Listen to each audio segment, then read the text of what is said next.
Will 2026 be the biggest bull run ever? The super cycle. It was meant to be 2025, but many traders feel like manipulators stole alt season. Now, everyone is saying it will come in 2026. By the way, is it just me that's tired of the goalpost shifting all the time? Seriously, I'm asking, let me know. Anyway, they possibly rugged us in 2025. What do they have in store for 2026? Well, I've done some digging, and honestly, if it's true, it's terrifying. This is a story of price suppression, vampiric levels of blood-sucking from retail, and their plan for 2026, which could be far worse than 2025 if we aren't prepared. Let's break it down.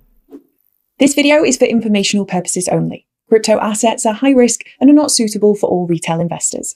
This video is not intended for a UK audience. I need you to do something for me. I'm going to list 3 things in the next 45 seconds. See if you can spot what some think is the manipulator's pattern. First, on January 6th, 2026, Morgan Stanley filed for Bitcoin and Solana ETFs. This is the first time a major US bank has made such an aggressive move. They aren't just dipping a toe in. They are doing a cannonball into the pool. And they're not alone. Because second, BlackRock came out this week and said something pretty interesting.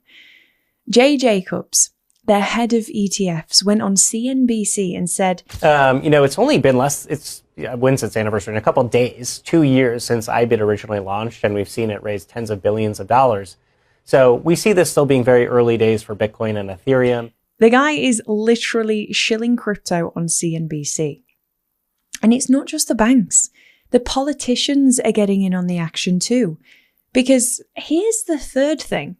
Eric Trump just announced that his company, American Bitcoin Corp, ABTC, has accumulated 5,427 Bitcoin. In just 4 months, they leaped to becoming the 19th largest public Bitcoin treasury, which has led some of the more cynical observers on X to point out that the timing was convenient. If Bitcoin had been at 150k, those 5,427 coins would have cost them nearly double. Coincidence? Some think so, others aren't so sure. What do you think? But anyway, do you see the theme? We have banks, asset managers, and the political elite all aligning. This is the institutional wall of money we've been waiting for since 2017. So if everyone is buying, why isn't the number going up? Well, this brings me to the conspiracy.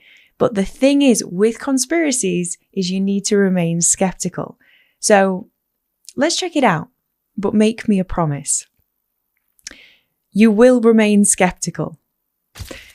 This conspiracy centers on Michael Saylor's MicroStrategy. It's not what Nick talked about on Friday's video, although go back and watch that video after this.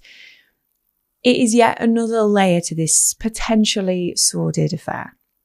But what does this have to do with answering our main question? Will 2026 be the biggest bull run ever? Well, MicroStrategy could be the key to the entire 2026 supercycle theory. Actually, let's pause for a sec. Everyone talks about strategy, but nobody explains why it's so important. Why could they decide the fate of Bitcoin and crypto in 2026? So let me explain. Strategy owns over 3% of the entire supply of Bitcoin. It doesn't sound like a lot. We'll factor in that around 20% of Bitcoin's supply is estimated to be gone forever, with lost wallets and such. So that brings Strategy's control closer to 5% of the existing supply. Still doesn't sound like a lot. But most Bitcoin is not freely flowing. It's locked away in wallets. Per day, less than 1% of the total Bitcoin supply changes hands. So, if Saylor were ever forced to sell, that 5% would be disastrous for markets. And everybody knows that, so panic selling would ensue, which could crush Bitcoin's price. Some analysts predict it would fall below 20k. That is why strategy is so important. Does that all make sense? Okay. Now back to the conspiracy. For years, strategy had a cheat code, the infinite money glitch. here's how it worked. Strategy's stock didn't just track its Bitcoin. It often traded way above it, sometimes worth 2.5 times the value of the Bitcoin it held. So if the company owned $1 billion of Bitcoin, the market might value the stock at $2.5 billion. And that meant investors were paying $2.50 in stock price for every $1 of Bitcoin the company actually held. So Saylor could sell $100 of stock to investors, use that $100 to buy more Bitcoin. And those investors were effectively paying $100 for only about $40 of underlying Bitcoin. That's like me saying to you right now, hey, give me 90K and I'll give you less than half a Bitcoin. Infinite money, but only as long as the stock stayed expensive. It was beautiful. It was leverage on steroids, but the glitch has been patched. The premium has collapsed. It's trading near parity now. Why? The theory goes like this. The big boys, JP Morgan and friends, decided it was time to end the party. Strategy was getting too dangerous. If Saylor and the other 40 companies like his keep buying billions of Bitcoin with leverage, price could push up too fast. That causes volatility. Institutions hate volatility. Proponents of this theory believe that Larry Fink doesn't want Bitcoin to reach 1 million tomorrow. He wants it to go to 200K slowly so he can collect fees. See, the way BlackRock works is they have tens of thousands of investment advisors who go out and sell their ETF products to pension funds, etc. Obviously, it's easier to get people to buy Bitcoin ETFs at 90K when it's below its all-time high versus if it was at 200K. So it benefits BlackRock and friends if the price path is orderly, a slow grind up, like we've seen since 2024. So proponents of this conspiracy suggest that BlackRock and friends are boxing Saylor in. How? They claim big Wall Street players are using a shorting strategy, and there is some evidence of that kind of trade happening. I'll show you in a second. But first, why? What benefit is there to shorting? Well, it brings down that premium I was talking about earlier closer to parity. So Strategy goes from charging $1 for every 40 cents worth of Bitcoin to $1 for every dollar worth of Bitcoin. They no longer have an edge, but it can't go much lower than parity or Saylor would be forced to sell his Bitcoin, which could crush Bitcoin's value. The conspiracy crowd calls this the not too high, not too low strategy. If Strategy stock is too high, Saylor buys too much Bitcoin, price melts up. If Strategy stock is too low, Saylor gets margin called and forced to sell, price nukes to zero. Neither of those outcomes works for BlackRock. They need Bitcoin to be boring. They need it to be stable. So the theory is that they're actively suppressing the volatility. They're turning our revolutionary money into just another boring asset class like gold or real estate. For now. Now, as I said, we need a healthy dose of skepticism when dealing with conspiracies. So, is there any actual data? Well, public filings show that in Q3 2025, big players like JP Morgan, BlackRock, and Vanguard cut their Strategy holdings by billions of dollars. This happened just before Morgan Stanley filed for its own ETFs. Cynical observers look at that timing and argue they helped crush the premium so they could launch products without Saylor's competition, effectively castrating the biggest bull in the market. I'm not really sure what to think about the conspiracy.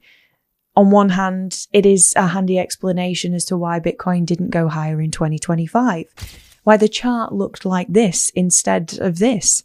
But it also seems a little far-fetched. What do you guys think?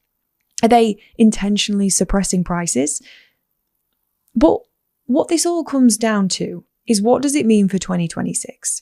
We have the biggest players entering the game, but they're playing by their rules, not ours.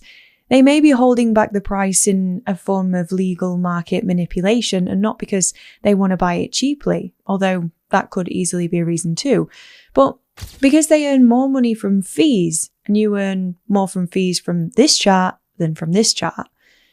But speaking of stealing, while banks could legally steal your gains through fees and suppression, hackers try to steal your coins illegally. And honestly, I don't know which one's worse. You know what? Actually, I do. The hackers are worse because at least Larry Fink leaves you with something. The Market Lab team lost 6 figures to a hack a while back. I'm not kidding. One mistake and our wallets were wiped in minutes. It was brutal. And the worst part, it was preventable. We were dumbasses. We didn't protect our data. Ever since then, we have been using NordVPN. It encrypts your traffic. It hides your IP. It stops hackers from sniffing around your data when you're trading on public Wi-Fi. Don't be a dumbass like I was. Go to the link in the description and grab the deal.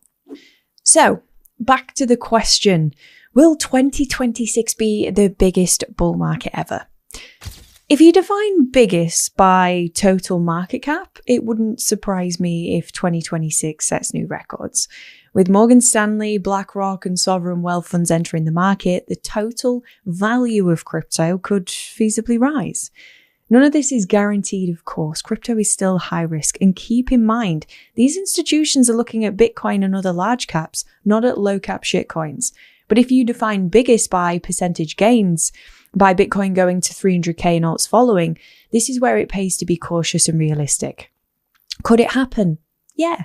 Could some of those conspiracy theories be true? Possibly. And if so, Bitcoin might start behaving more like the stock market. Slow and boring. But there is a silver lining to that. And this is where I think I made a huge mistake in 2025. Actually, no. In all honesty, probably the last 5 years. See, I looked at crypto as a way to retire my parents, get rich quick. It's the one lesson from my mentor that I didn't really want to hear. Patience. And it led me to overexposure in alts in early 2025. But the last year has taught me that patience isn't a bad thing. In other words, stocks aren't bad. They aren't as fun as crypto was in 2021, but over a long enough timeline, they usually grind up. And if the whole manipulators are suppressing price thing is true and they want Bitcoin to grind up slowly like stocks do, I'm fine with that. Better than a 3-year bear market that takes it back to 20k.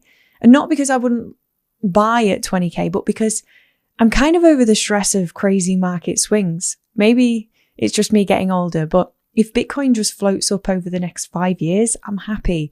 If we get a crazy bull run in 2026, I'll still be happy. And I do need to say these are not the only two possibilities, by the way. Obviously, it could go bad too. Michael Saylor could get wiped out, be forced to sell, and the panic selling that would ensue could crush Bitcoin worse than FTX. Out of those options, honestly, which would you choose? A slow grind up over the coming years, a crazy 2026 bull run, or Michael Saylor getting wiped out and Bitcoin down to 20k or lower? These days, I value stability. So for me, it's option 1. Anyway, that's it from me today. Love you all. Don't be a dumbass. Goodbye for now.